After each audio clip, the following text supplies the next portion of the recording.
Lucas 24:13 diz assim: naquele mesmo dia, 2 deles estavam de caminho para uma aldeia chamada Emaús, distante de Jerusalém 60 estádios, e iam conversando a respeito de todas as coisas sucedidas. E aconteceu que enquanto conversavam e discutiam, o próprio Jesus, cara, os caras não viram, o próprio Jesus se aproximou e ia com eles. Os seus olhos, porém, estavam como que impedidos de reconhecer. É isso que a frustração faz com você. Quando você espera um resultado que não veio, de um jeito que você queria e não veio, você frustra para todas as outras coisas. Frustração é esperar um resultado que não veio. E esses caras aqui estavam frustrados, estavam como impedidos de o reconhecer. Então lhe perguntou Jesus: o que é isso que vos preocupa? E de que ides tratando à medida que caminhais? E eles pararam entristecidos. Um, porém, chamado Cleopas, respondeu dizendo: és o único, porventura, tendo estado em Jerusalém, que ignoras as ocorrências desses últimos dias? E Jesus ainda instiga. Jesus diz: qual? Esse Deus não é gente, né? Ele lhe perguntou: quais? Em outras palavras, ele está perguntando: onde é que você estava, que você não viu essas coisas? Esse é o problema, não saber onde Jesus estava. A frustração te cega, irmão. A frustração fecha os seus olhos, porque não é do seu jeito, é do jeito dele.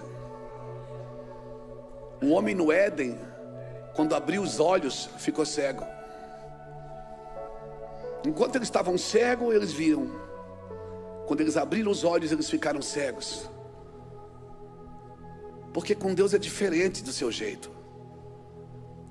A primeira revelação que você precisa ter de Deus é que Ele não é gente, Ele não é homem, Ele não pensa como você. Você tem uma pessoa, um jeito de pensar. Deus não pensa assim. Aquelas pessoas que você odeia, essa que você pensou nela agora, Deus ama elas. Deus não tem problema com elas, quem tem é você. Deus não tem problema. Quem tem problema com essas pessoas é você. Deus queria que você salvasse elas, mas você está de mal. Você ficou de mal. Era para você ajudá-las, mas você ficou de mal. Então Deus não tem problema, irmãos. Na realidade, Deus não tem problema com o pecador, com o pecado. Pecado Deus perdoa. Deus tem problema com o engano, com pessoas que insistem no engano e ainda usam o nome de Deus para isso. Ele fala. Ele lhes perguntou quais, e explicaram o que aconteceu a Jesus, o Nazareno. E o Jesus ali, o ressuscitado, estava no meio deles, irmãos, conversando com eles e perguntando. E eles estavam cegos e não viam. O que aconteceu a Jesus, o Nazareno, que era varão profeta, poderoso em obras e palavras diante de Deus e de todo o povo, e como os principais sacerdotes e as nossas autoridades entregaram para ser condenado à morte e o crucificaram. Ora, nós esperávamos que fosse ele que havia de redimir Israel, mas depois de tudo isso, e já este é o 3º dia desde que tais coisas sucederam, é verdade também que algumas mulheres que estavam conosco nos surpreenderam, tendo ido de madrugada ao túmulo e não achando o corpo de Jesus, voltaram dizendo terem visto numa visão de anjos, os quais afirmam que ele vive. De fato, alguns dos nossos foram ao sepulcro e verificaram a exatidão do que disseram as mulheres, mas não o viram. Então lhe disse Jesus: ó nécios e tardos de coração, para crer tudo o que os profetas disseram, porventura não convinha que o Cristo padecesse e entrasse da sua glória? E começando por Moisés, discorrendo em todos os profetas, expunha-lhes o que seu respeito constava em todas as escrituras. Jesus disse assim: gente, vocês não leram? Por acaso vocês não leram que isso tinha que acontecer, seus nécios? Meu Deus, eles tinham Eles tinham as escrituras que profetizavam. A Torá dizia sobre o Messias. E Jesus disse: eu estou aqui no meio de vocês. Ele não se revelou, mas disse: Nécios, vocês não leram. E mesmo assim, irmãos, os olhos deles não se abriram. Quando se aproximaram da aldeia para onde iam, fez ele menção de passar adiante. Mas eles constrangeram, dizendo: fica conosco, já se faz tarde. E entrou para ficar com eles. E aconteceu que quando estavam à mesa, tomando ele o pão, abençoou e tendo partido lhes deu. Então abriram os olhos e reconheceram, mas desapareceu da presença deles. E disseram uns aos outros: porventura não nos ardia o coração quando ele pelo caminho nos falava, quando nos expunha as escrituras? E na mesma hora, levantando-se, voltaram para Jerusalém, onde acharam reunidos os 11, outros com eles, os quais diziam: o Senhor ressuscitou e já apareceu a Simão. Então os dois contaram o que lhes acontecera no caminho e como fora por eles reconhecido no partir do pão. Cara, esse texto para mim é um dos mais fantásticos das Escrituras. A palavra era: não saia de Jerusalém até que do alto seja revestido. A promessa é: fica ali, não foge, não sai. Eles saíram, Jesus apareceu para devolver eles para o propósito. Porque quando você sai do propósito, você não enxerga mais, irmão. Quando você sai do trilho, e vou te falar, você não precisa sair da igreja para desviar. Se você sair da missão, você já desviou. E esse é o problema, que tem muita gente desviada da missão que está na igreja. E porque está na igreja, acha que não precisa de cura, não precisa voltar ao Senhor. Esse é o problema de Laodiceia. Laodiceia, a palavra Laodiceia, ela vem de laudic, que quer dizer quando o leigo fala. Isso é Laodiceia, é quando o leigo está falando. E hoje muitas pessoas têm que falar, mesmo não tendo nada para dizer. Nós estamos carregados de informações acerca de Cristo. Talvez esse excesso de informações vulgariza a informação, vulgariza o propósito. Laodiceia, qual era o problema de Laodiceia? Pensas que é rica, pensas que não te falta nada, mas tu não sabes. Ou seja, tu estás noiada. Tu não sabes que tu és miserável, pobre, cega e nua. Mas eu aconselho que de mim tu compre ouro puro para que tu sejas rica. Compre colírio para os teus olhos para que tu enxergue. E compra roupas brancas para tampar a vergonha da tua nudez. Esse é o problema, é que ela não sabia. Porque quando você não tem uma coisa e você tem convicção que não tem, você faz alguma coisa para ter. Mas quando você não tem e pensa que tem, você não tem nenhuma necessidade de mudança. Mudar para quê? Se eu estou na igreja, se eu sou dizimista, mudar para quê? E talvez você nunca vai experimentar a plenitude da presença do Espírito Santo na sua vida. Como diz lá no sul, talvez você nunca vai dar uma chapadinha. Por quê? Porque você tem tudo sob controle na sua vida. Você está esperando Jesus voltar. Glória a Deus. Recentemente eu estava me preparando para fazer alguma coisa, me esforçando por aquilo, e o Senhor me deu uma palavra. Ele disse: olha, Luiz, se esforçar é diferente de forçar. Quando o Senhor manda você se esforçar, é se esforçar por aquilo que Ele disse. Deus disse para você algo, então você se esforça pelaquela palavra. Forçar não é de se esforçar. Forçar, muitas vezes você pode estar forçando uma entrada que não é de Deus para você. De repente você está forçando uma porta, arrombando portas. Ah, mas Deus está abrindo as portas. Deus não abre as portas. Deus abre a porta. Pior do que ter portas fechadas é ter muitas abertas e não saber qual foi a que Deus abriu. E você vai entrando em todas elas. E depois você tem que voltar de todas elas. Deus diz assim: conheço as tuas obras e diante de ti pus uma porta aberta. Porta de Deus é uma. Você entra, abre outra. Você entra, abre outra. Você entra, abre outra. Deus não coloca um monte de portas para você escolher. Ele é sucinto, preciso e conciso. Deus é sucinto. As coisas de Deus são claras. São claras. Quando alguém vem me entregar uma palavra e diz assim: eu estou vendo, mas eu não sei se será redondo, será quadrado. Eu disse: irmão, para. Eu não tenho certeza, então não é de Deus. As coisas de Deus Quando você vê que o anjo tem 6 asas. Você vê que com 2 ele tampa o rosto, com 2 ele tampa os pés. Você vê as coisas claras. Deus não é Deus de confusão. Deus não é Deus de confusão. É Deus de direção. Quando ele diz para Josué, esforça-te e tem de bom ânimo, ele está dizendo, eu já te preparei tudo. Você só precisa entrar. Você só precisa entrar nisso. Forçar é tentar entrar no lugar que não é para você. Tem coisas da nossa vida que nós vamos precisar destruir. Tem altares que Deus vai mandar nós derrubarmos, irmãos. Você imagina?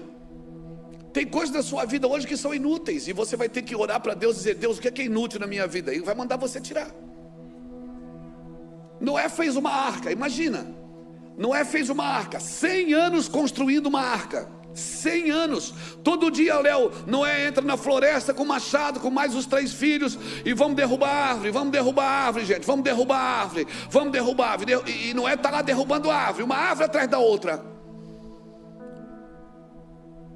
Por que ele está derrubando a árvore? Porque Deus mandou para construir uma arca. Aí um dia Noé vai juntando tábua atrás de casa, vai juntando tábua. Um dia chega alguém e diz, Noé, rapaz, você não arruma 2 tábuas dessas para me fazer uma mesa lá em casa? Noé diz, não, pega ali na pilha, pode pegar. Aí o cara pega, passa um mês, 100 anos, trabalhando na mesma coisa, passa um mês, chega um cara e diz, Noé, você não me vende umas 10 tábuas dessas para me reformar a casa? Noé diz, vendo.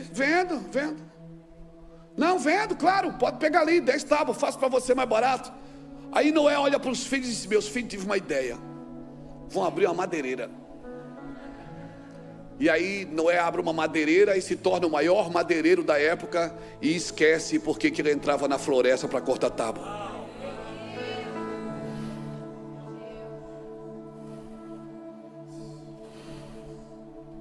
Pegou? Eu posso fazer tudo, eu posso prosperar, eu posso enriquecer, e eu estou indo lá, eu estou chegando lá, viu, Léo? Não paguei o terreno ainda, mas vou chegar lá. Eu posso crescer, eu posso prosperar, e eu vou prosperar, você vai prosperar, porque essa é a ideia de Deus para você. Mas eu não posso esquecer porque que eu entro na floresta para cortar tábua. Eu não posso esquecer por que que Deus me tira de casa todo dia. Eu não posso esquecer por que que eu vendo um livro. Eu não posso esquecer por que que eu pego um avião. Eu não posso esquecer que eu sou casado. Eu não posso esquecer que eu tenho filhos. Eu não posso esquecer que eu tenho um ministério. Eu não posso esquecer que o meu coração está queimado por Ele. Eu não posso esquecer dessas coisas, irmãos, porque daqui a pouco eu também vou estar vendendo tábuas.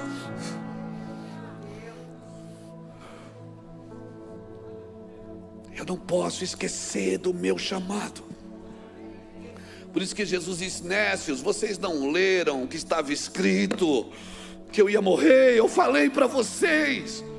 Quantas vezes eu falei para vocês que eu ia morrer e ressuscitar no 3º dia? Mas vocês estavam olhando tanto para os milagres, tanto para as multiplicações dos pães, e vocês não olharam para mim. Eu estou voltando.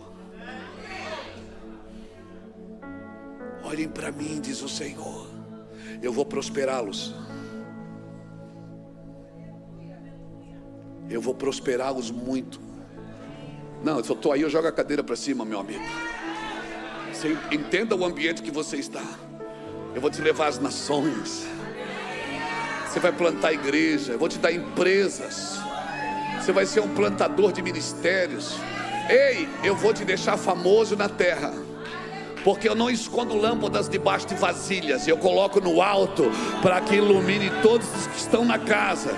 Vou fazer você crescer, sua igreja vai explodir, seu ministério vai crescer, sua empresa vai prosperar. Mas nunca esqueça por que que você corta madeira. Nunca esqueça da onde eu te tirei e o que eu fiz em você. Não esquece disso, Luiz.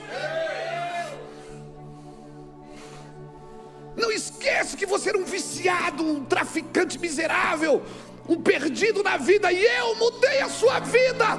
Não esquece disso.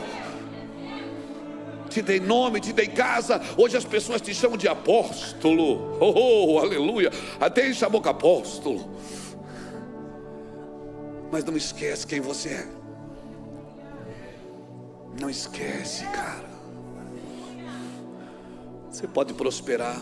Ah, mas tem gente que diz: o dinheiro, pastor, o dinheiro é do diabo. Não, irmão, o dinheiro não é do diabo. Quer ver o diabo, fica sem dinheiro para você ver. O diabo aparece na meia hora depois. O amor ao dinheiro que é do diabo. E você não precisa nem ter dinheiro para se entregar a Satanás. Você pode ser um idólatra, adorar o seu ministério, adorar os seus negócios, adorar o seu corpo. Idolatria, idolatria é serviço. Idolatria é serviço a um ídolo. Ou seja, tudo que você coloca no lugar de Deus na sua vida é latria, é idolatria, é serviço a um ídolo. E o Senhor está dizendo assim: eu estou no meio aqui com vocês. Abre teus olhos, volta para Jerusalém, volta para a promessa, volta para o lugar que você nunca deveria ter saído, para a minha presença. Ah, irmão, eu sei, cara, eu começo a pregar, às vezes eu viajo tanto. Terça-feira eu e Iraci vamos para os Estados Unidos, mais 10 dias pregando. Às vezes eu estou pregando, às vezes eu subo sabe quando você não subo num altar, sabe quando você não sente o cheiro? Eu sei toda a Bíblia, eu já li esse livro trocentas vezes, já perdi as contas. Eu tenho mais de 5.000 esboços nesse iPad, na nuvem. Mais de 1 tera de mensagens arquivadas. Então é só baixar um download e vem. Mas se pregar sem sentir aquele cheiro, você pregar sem sentir aquele cheirinho, aquele friozinho, aquela coisa gostosa que vem e diz assim: ó, eu estou aqui. Ah, cara, você precisa entender o que eu estou dizendo. Não põe no piloto automático a sua vida. Celebre cada detalhe das Escrituras. Celebre cada vida com Deus, cada culto. Celebre uma alma que você ganha no ano. Celebre tudo. Aleluia. Celebre o pão da mesa. Ah, agora você tem bastante comida, não precisa mais orar. Não, continue orando quando você só tinha um sanduíche. Oh Deus, obrigado pela fartura. Meu Deus, eu não sei nem o que é isso, eu vou comer agora. Não deixa a fartura te engolir. Achaste mel, come o que te basta, para que porventura tu não te fartes dele e vomites depois. Aleluia, eu estou no meio de vós. Eu falei o que vai acontecer, está escrito. Você sabe. Aleluia. Muitas coisas você vai ter que destruir, não é? Imagina, 100 anos, cara, fazendo uma obra. Você acorda todo dia de manhã, João, vai para a floresta, derruba uma árvore. 100 anos construindo um barco, que ele não sabia nem o que era barco, por causa de uma chuva, que ele não sabia nem o que era chuva, que nunca choveu na terra, a terra era molhada pelo orvalho. E dilúvio então, nem se fala. E Deus disse: faz um navio. E você não lê nas Escrituras que Deus falou de novo. Deus só falou uma vez, e por 100 anos Deus não falou mais. Ele não ligou para nenhum profeta confirmar. Ele não foi no monte para Deus falar com ele. Cara, eu não estou dizendo que esses lugares são ruins, que você tem que deixar de ir. Eu estou dizendo que você precisa ser convicto. Você está procurando, cada vez que você procura confirmação, você está dizendo: eu ainda não creio. E Deus fica pensando: eu já falei que esse miserável umas 10 vezes, ele não acredita. Se estás sem direção, é porque te falta comunhão. A comunhão não te deixa sem direção. Olha o que diz Salmo 25 e o verso 12: qual é o homem que teme ao Senhor? A este lhe ensinará o caminho que deve escolher. A sua alma repousará na prosperidade, a sua descendência herdará a terra. Verso 14 diz: o segredo do Senhor é para aqueles que o temem. A este eles lhe fará saber a sua aliança. Então não é direção que te falta, é comunhão. A comunhão te dá direção. O problema é que você vai orar e você quer pregar para Deus. Oração não é para você falar, é para você ouvir. E você está, Deus e meu Pai, Senhor, essa noite, Deus diz, cala a boca, deixa eu falar.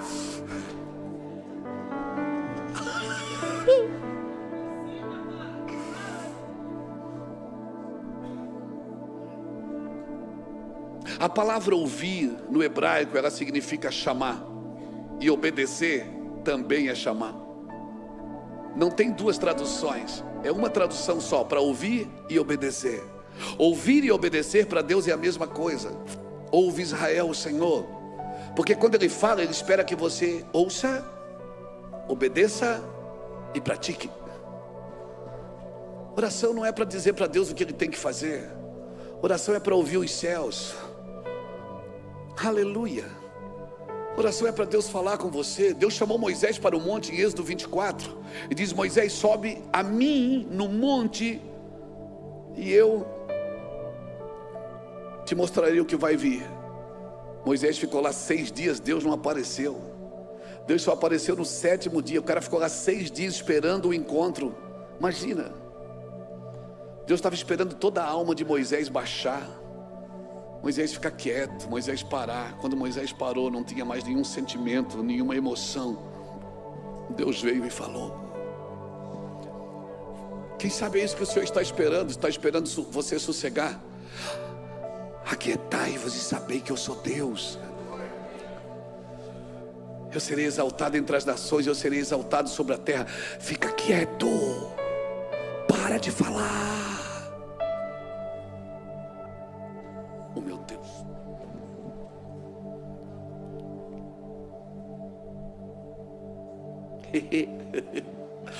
Achei o galão de vinho. Fica quieto, deixa Deus falar, deixa Deus fazer, para de lutar. Aquieta-te e saber que eu sou Deus. Fica quieto, deixa Deus fazer. Mas nós não, nós queremos dar resultado quando Deus quer que a gente dê fruto. Obrigado. Não é para dar resultado, é para dar fruto. Fruto. Deus não está procurando seus resultados, Deus está procurando o seu fruto. Aí Jesus está passando com fome. Jesus também se alimenta de você. Ele está passando com fome, ele olha de longe, vê uma figueira cheia de folhas. E a Bíblia é clara, a Bíblia diz assim, não era tempo de figos. Mas ele olha, ela está cheia de folha, ele chega perto. Quando ele chega perto, não tem fruto. Mas tinha folha. Não tem fruto. Agora ela tinha a obrigação de dar fruto? Não, porque não era tempo de figo. Mas Jesus ficou com raiva e secou ela. Disse, não nasça mais fruto de ti. Jesus ficou com raiva. Por quê? Porque não tinha figo? Não, é porque não tinha figo, mas tinha folha. A folha anunciava que tinha figo. Quando ele olhava de longe, tinha folha. Quando ele chegou perto, não tinha fruto. Quantas pessoas você conhece que olhando de longe tem folha, mas chega perto não tem fruto? Você não tem que dar fruto se não está na tua estação. Espera a tua estação. Tá, mas se não estou dando fruto, o que é que eu faço? Celebra alguém que já está dando fruto, para quando você dá fruto, alguém te celebrar também. Então peraí, então eu não preciso dar fruto agora? Não, mas não mostre folha. Mostrar folha, mostrar uma coisa que você ainda não tem. Espera ter, vai chegar a sua estação. Quantas vezes eu sentei na frente de pregadores, eu dizia assim, Deus, deixa eu pregar, eu prego muito melhor que isso aí. Eu falava, Deus dizia, não é a tua estação, não é o teu tempo. Não mostra a folha. Fala para Jesus, Senhor, eu ainda não tenho fruto. Ele vai dizer, fique tranquilo, filho, você vai dar fruto. Apenas fique grudado aqui na figueira, na videira. Fica grudado em mim, porque você vai frutificar na estação própria. E o seu fruto vai permanecer. E você vai dar fruto na hora certa. Na hora certa você vai dar fruto. Amém? Amém? Amém? Glória a Deus. Charles casou com a minha filha, a Bruna Caroline. Charles já trabalhou comigo na editora, já trabalhou em tantos lugares, já fomos para a África junto. E eu olhava assim, eu dizia assim, cara, não está dando fruto ainda. Mas eu não forçava a barra, esperava. Reuel viajava comigo, eu olhei um dia para trás e disse, Reuel, acho que está na hora de você voar, cara.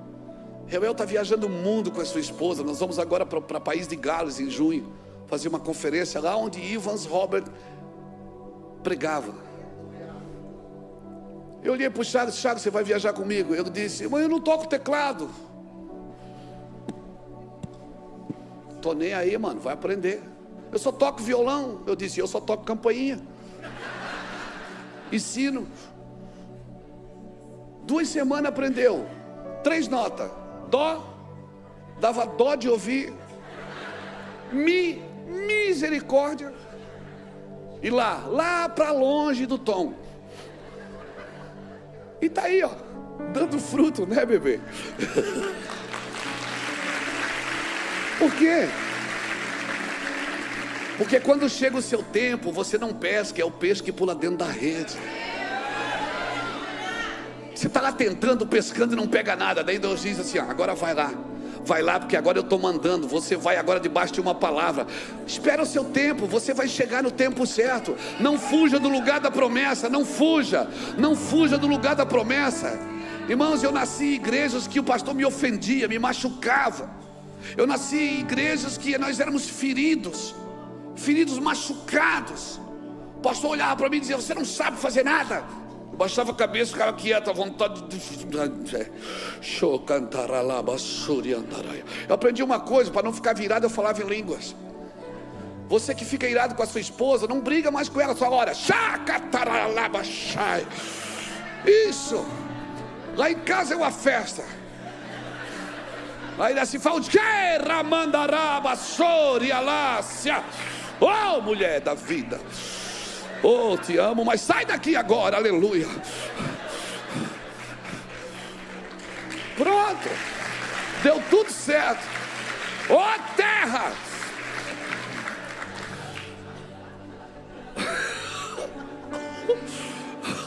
A menina perguntou, como é que eu não boto o nome da mensagem no telão? Eu disse, bota salada de fruta. Que hoje eu estou nas nuvens, minha filha. Hoje eu não vou, não tem tema hoje.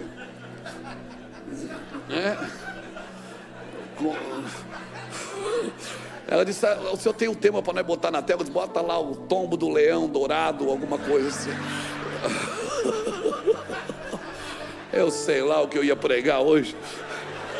Eu só sei que eu cheguei aqui e disse, Jesus, eu estou aqui, agora é o Senhor que faz o que o Senhor quiser. Se prepare para derrubar altares da sua vida. Se prepare, Deus vai chocar você nos próximos dias. Não é passar 100 anos construindo uma arca para usar 1 ano só. 1 ano, Elielson. Ele passou 100 anos fazendo a mesma coisa. Não precisou de confirmação nenhuma. Ninguém precisou ir lá. Ele não fez nenhuma campanha de nada. Ele foi e obedeceu. E os filhos dele, eu fico imaginando que os filhos se pensaram assim, o papai não está bem. Eu fico imaginando que os filhos pensaram, meu Deus, o que é que meu pai está querendo fazer? Barco, o que é um barco, meu pai? Como é que o senhor vai fazer? Ele diz, eu tenho a planta. Mas de onde é que, como é que o senhor fez isso? Não, eu não fiz, foi Deus que me deu a medida. E tem uma coisa interessante na arca de Noé, que Noé construiu, mas não dirigiu, porque ela não tinha leme. Tudo que você faz para Deus, você não dirige, quem dirige é Ele. Você só participa do que Ele está fazendo, do que Ele mandou você fazer.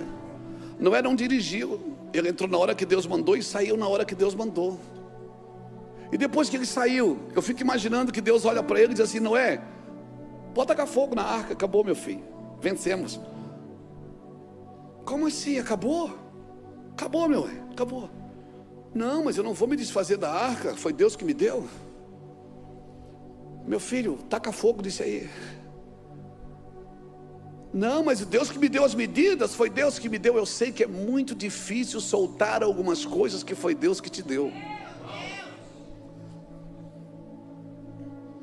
Mas até o que Deus te deu só serve para um tempo. Porque Noé, mais importante do que construir a arca é reconstruir o mundo. E agora, Noé, nós vamos reconstruir o mundo. Você não vai mais precisar da arca.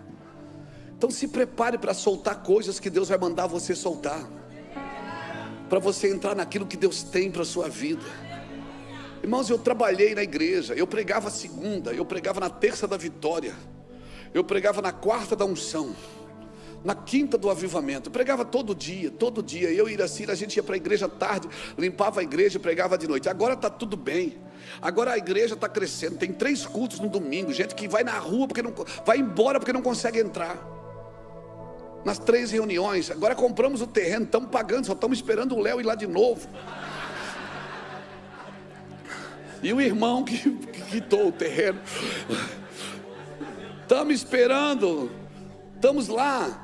O Brasil inteiro vai lá. Sábado eu me reúno com mais de 1.500 pastores. Sábado agora, todo primeiro sábado do mês há 20 anos. Agora que está tudo pronto, Deus me tira de casa e me leva para as nações. Agora que eu podia 58 anos, ir assim com 57, a gente pode dar uma descansadinha. Agora Deus diz, não pai, está só começando. Eu digo, Senhor, eu disse, não é, começou a arca com 600 anos, meu filho, descansa, está tudo certo.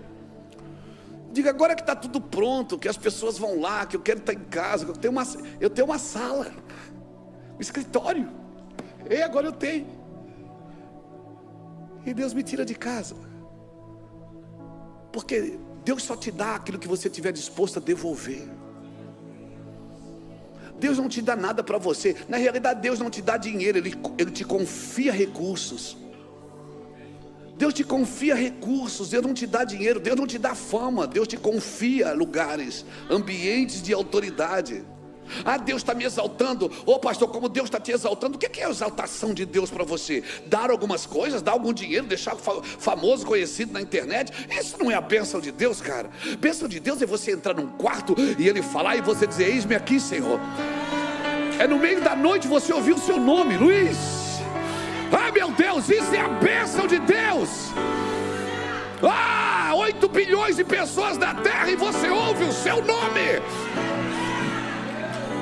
Isso é a bênção de Deus. Trocados algumas coisas. Não, irmãos, toda glória humana é passageira.